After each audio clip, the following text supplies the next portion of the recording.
People are waking up with heavy hearts this morning to remember the former First Lady Barbara Bush. Now, Makia Turner has more on the American icon.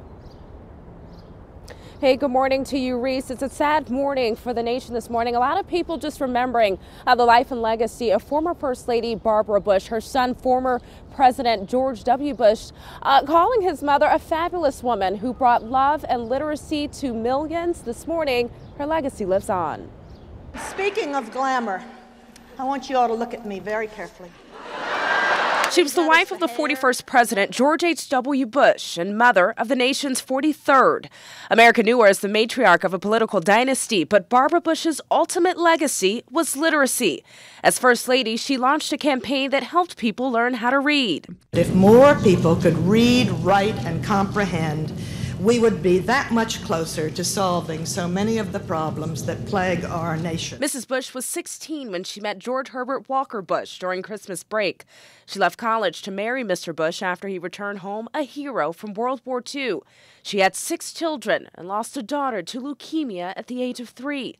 In a statement, former President George W. Bush says his mother kept the family on their toes and called himself a lucky man that Mrs. Bush was his mother. Many say she'll be remembered as a gracious First Lady who headed one of the nation's most prominent political families.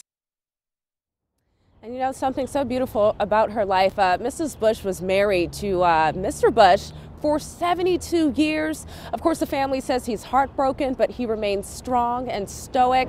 The public is going to get to pay their respects on Friday in Houston at a church they attended for years. And then on Saturday, her funeral will be held, and that's invite only.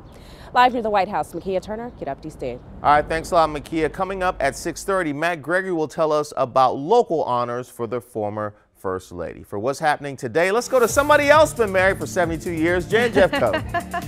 I've got great plastic surgery. You like it? Very good. Looks very good. Thank you.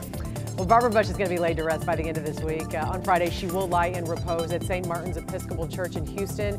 Folks can visit from noon to midnight. Her funeral will be Saturday at the same church.